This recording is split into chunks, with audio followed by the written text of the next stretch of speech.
तो हेलो दोस्तों, तो आज हम लोग पढ़ने वाले हैं माइनिंग के मोस्ट इम्पॉर्टेंट टॉपिक में से एक कोल माइन रेगुलेशंस के बारे में। कोल माइन रेगुलेशंस 2017 जैसे बड़े टॉपिक की वीडियो में कवर कर पाना बहुत मुश्किल है।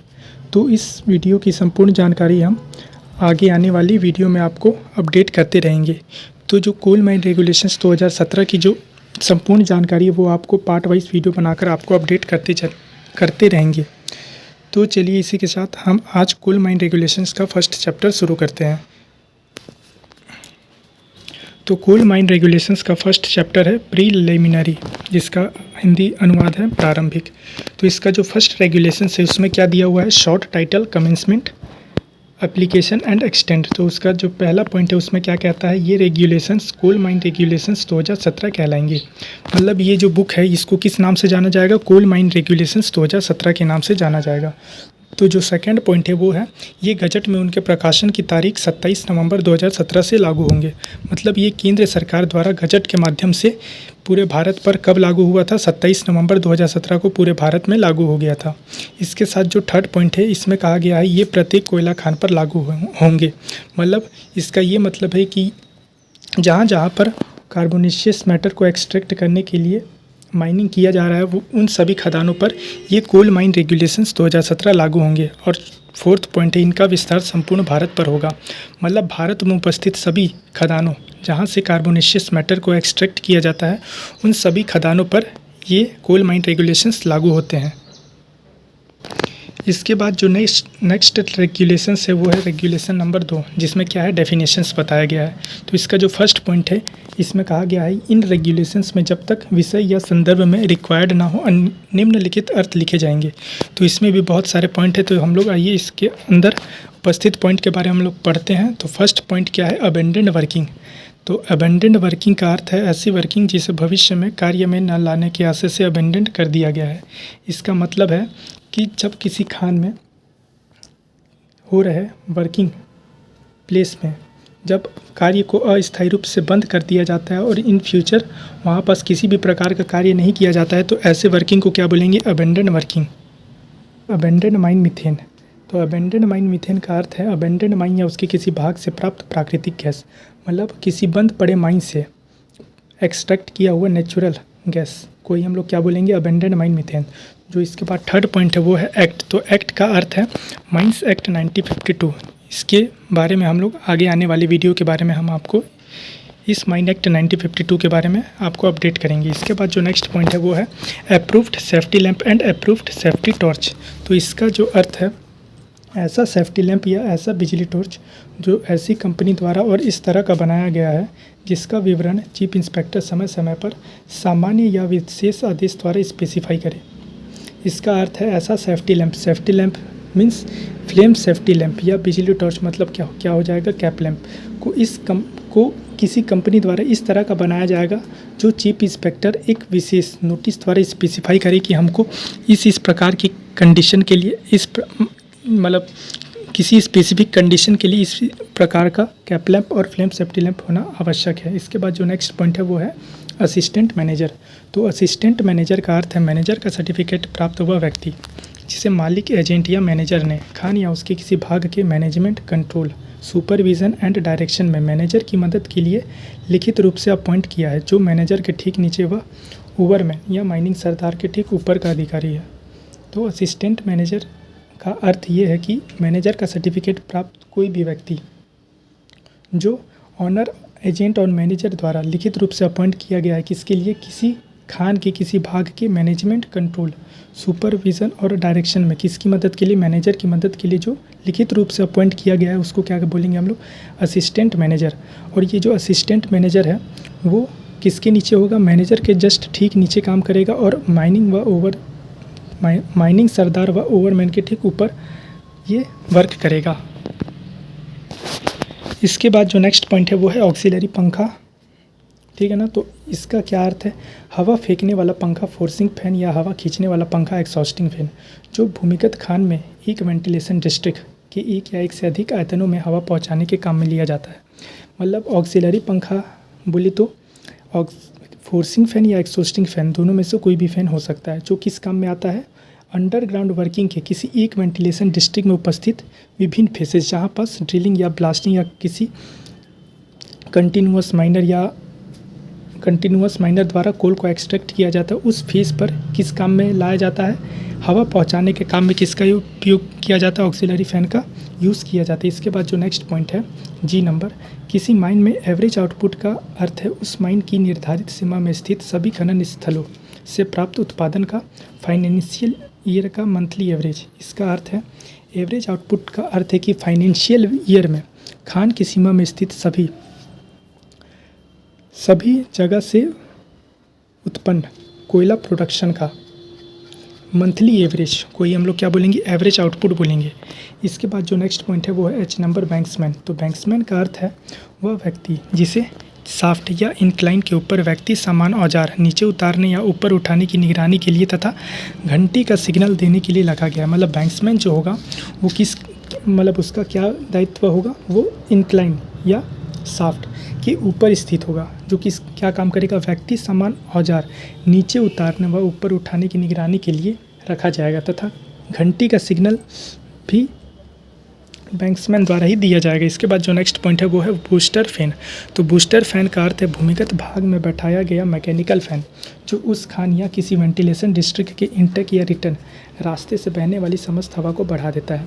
बूस्टर फैन का जो मेन अर्थ है उस जो मेन यूज़ है वो क्या है कि भूमिगत भाग में एक मैकेनिकल फ़ैन बैठाया जाता है किस पर्पज़ के लिए? किसी वेंटिलेशन डिस्ट्रिक्ट के इंटेक या रिटर्न एयर को बूस्ट करने के लिए किसका यूज़ किया जाता है? बूस्टर फैन का यूज़ किया जाता है।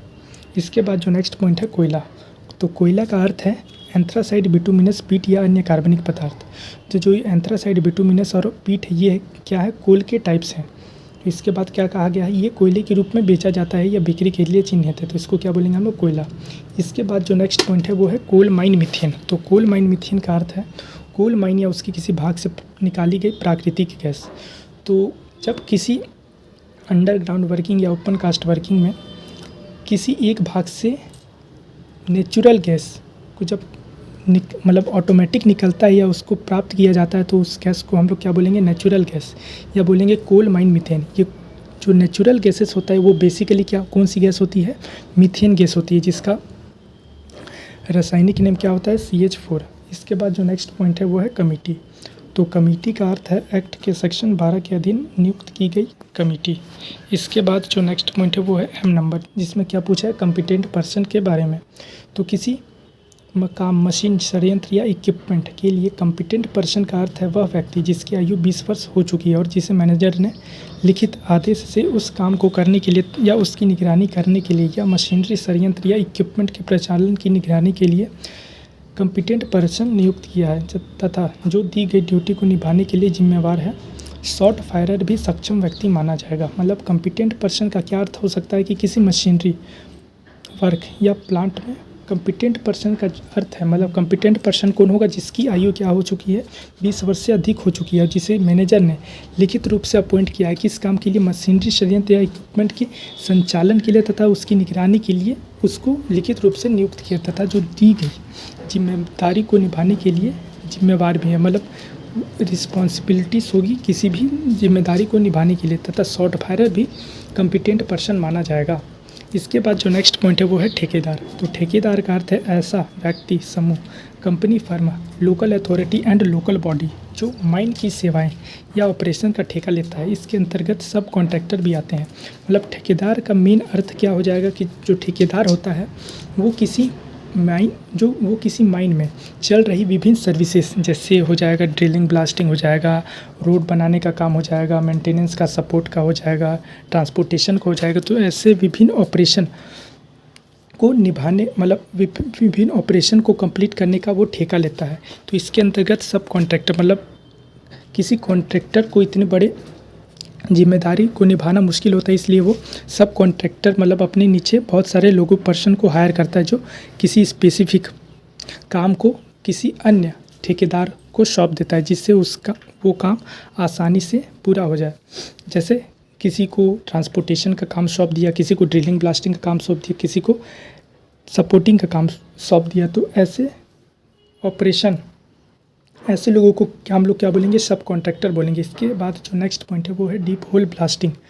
तो डीप होल ब्लास्टिंग का अर्थ है ओपन कास्ट माइन में ऑपरेशन के लिए 3 मीटर से अधिक गहरे होल ड्रिल करना, उनमें ब्लास्टिंग में प्रयोग करना। जब ओपन कास्ट माइन में हम ड्रिलिंग के लिए 3 मीटर से अधिक गहरे गड्ढे करके उसमें चार्जिंग कर ब्लास्टिंग करते हैं तो उस प्रकार जो फॉर्म किए गए होल होते हैं उसको क्या बोलते हैं, डीप होल ड्रिलिंग बोलते हैं।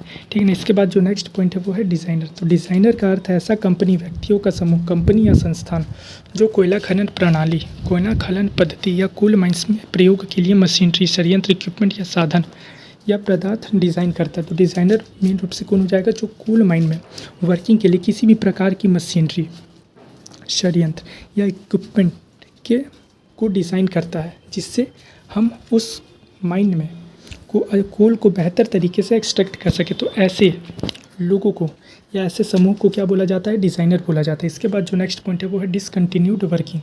तो डिसकंटिन्यूड वर्किंग का अर्थ है माइंस की ऐसी वर्किंग जो किसी कारण से रोक दी गई है और क्या है, ये इनएक्सेसिबल है या अगम्य कर दी गई है, परंतु उन्हें कभी पुनः शुरू करने की संभावना है। मतलब माइंस की ऐसी वर्किंग जिसे किसी कारण से रोक दी गई है, ठीक है ना, जो किसी कारणवश रुक गई है, लेकिन वो इनएक्सेसिबल है, मतलब वहाँ किसी का आना जाना मना है, परंतु उसे इन फ्यूचर काम में लिया जा सकता है यहाँ या उस स्थान पर वर्किंग की जा सकती है। इसके बाद जो नेक्स्ट पॉइंट है वो है डिस्ट्रिक्ट मजिस्ट्रेट। तो किसी खान के संबंध में डिस्ट्रिक्ट मजिस्ट्रेट का अर्थ है वह डिस्ट्रिक्ट मजिस्ट्रेट या डिप्टी कमिश्नर जिसे उस राजस्व जिले में कानून और व्यवस्था बनाए रखने के अधिकार प्राप्त है जिसमें वह खान स्थित है। परंतु इसमें भी एक कंडीशन है, यदि किसी खान का कुछ भाग एक ज़िले में है और कुछ भाग दूसरे ज़िले में है तो जिला मजिस्ट्रेट वही माना जाएगा जो केंद्र सरकार ने उस खान के लिए अधिकार दिए हैं। मतलब डिस्ट्रिक्ट मजिस्ट्रेट मुख्य रूप से किस काम में आएगा, कानून और व्यवस्था बनाए रखने का अधिकार उसको प्राप्त होगा। तो इसमें भी एक कंडीशन कि डिस्ट्रिक्ट मजिस्ट्रेट अगर कोई मतलब खान का कुछ भाग एक डिस्ट्रिक्ट में तथा कुछ भाग दूसरे डिस्ट्रिक्ट में है तो जो फाइनल डिस्ट्रिक्ट मजिस्ट्रेट होगा वो किसके द्वारा अपॉइंट किया गया होगा, केंद्र सरकार द्वारा। उन दोनों में से किसी एक को उस खान के लिए डिस्ट्रिक्ट मजिस्ट्रेट के अधिकार दे दिए जाएंगे। इसके बाद जो नेक्स्ट पॉइंट है वो है डिसयूज्ड वर्किंग। तो डिसयूज्ड वर्किंग का अर्थ है माइंस की ऐसी वर्किंग जिसमें कार्य अस्थायी रूप से रोका गया है परंतु वे क्या है, एक्सेसिबल है, ठीक है ना। इसमें क्या था, डिसकंटिन्यूड वर्किंग में इनएक्सेसिबल, मतलब वहाँ किसी का आना जाना मना था, लेकिन डिसयूज्ड वर्किंग या अनयूज्ड वर्किंग में वहाँ पास आना मतलब कोई भी आदमी आ जा सकता है, लेकिन वहाँ जो काम है वो रुका हुआ होगा, मतलब वहाँ किसी भी प्रकार का काम नहीं हो रहा होगा, ठीक है। उसके बाद आगे है अनयूज्ड वर्किंग भी ऐसी वर्किंग्स मानी जाएगी, मतलब अनयूज्ड वर्किंग भी ऐसी वर्किंग मानी जाएगी। इसके बाद जो नेक्स्ट पॉइंट है वो है एक्सप्लोसिव। तो एक्सप्लोसिव शब्द का अर्थ वही है जो एक्सप्लोसिव एक्ट 1884 में दिया हुआ है।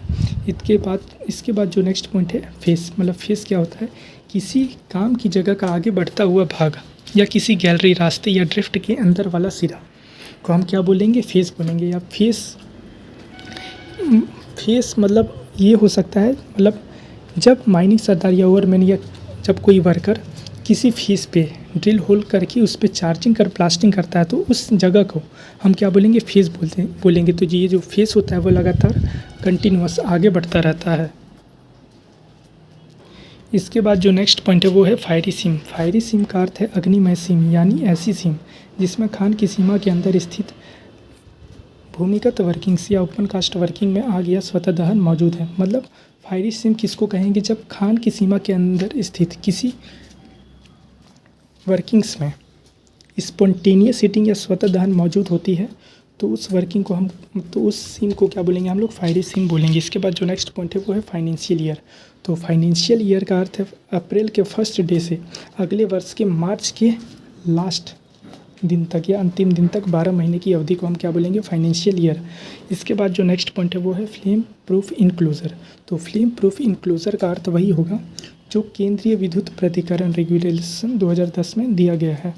इसके बाद जो नेक्स्ट पॉइंट है वो है फॉर्म। तो फॉर्म का अर्थ है वह फॉर्म जो इन रेगुलेशंस के अधीन चीफ इंस्पेक्टर के द्वारा ऑर्डर या इंस्ट्रक्शन से निर्दिष्ट किया जाए। मतलब ये जो फॉर्म है कि जो है चीफ इंस्पेक्टर द्वारा किस काम में यूज़ किया जाता है, ऑर्डर या इंस्ट्रक्शन के लिए विशेष नोटिस या स्पेसिफाई किया जाता है किसी विशेष लेटर द्वारा।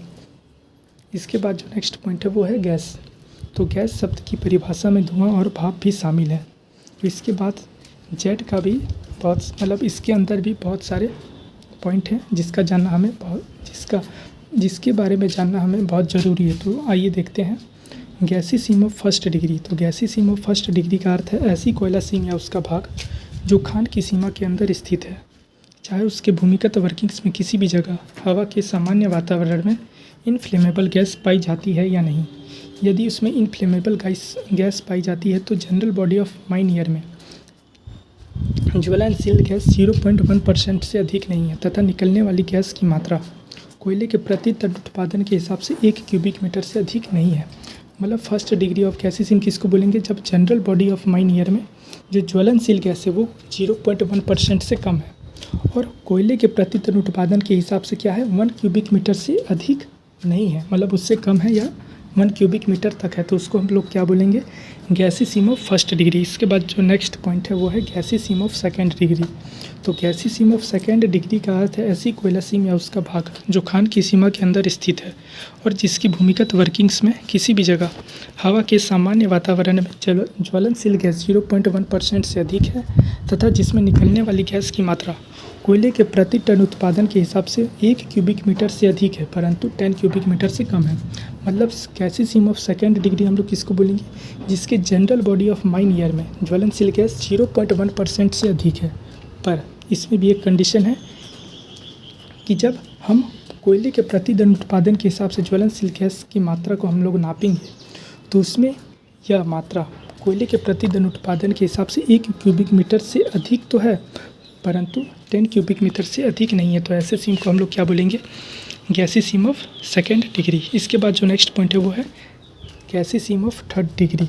तो गैसीय सीम ऑफ थर्ड डिग्री का अर्थ है ऐसी कोयला सीम या उसका भाग जो खान की सीमा के अंदर स्थित है और जिसमें निकलने वाली ज्वलनशील गैस की मात्रा कोयले के प्रति टन उत्पादन के हिसाब से 10 क्यूबिक मीटर से अधिक है। तो जब कोयले के पर टन उत्पादन के हिसाब से इनफ्लेमेबल गैस 10 क्यूबिक मीटर से अधिक है तो ऐसे सीम को हम लोग किस में कंसीडर करेंगे? गैसीय सीम ऑफ थर्ड डिग्री में कंसीडर करेंगे। इसके बाद जो नेक्स्ट पॉइंट है वो है जनरल बॉडी ऑफ ईयर। तो जनरल बॉडी ऑफ ईयर का मतलब क्या होता है? किसी सीम की वर्किंग्स में सामान्य वातावरण जिसमें चाल के गड्ढे भी शामिल है परंतु खान के सील किए हुए भाग की हवा तथा कोयला या उससे सटे हुए स्तर में किए गए बोरहोल की हवा शामिल नहीं है। तो इसको हम लोग क्या बोलेंगे? General body of mine year. गोफ।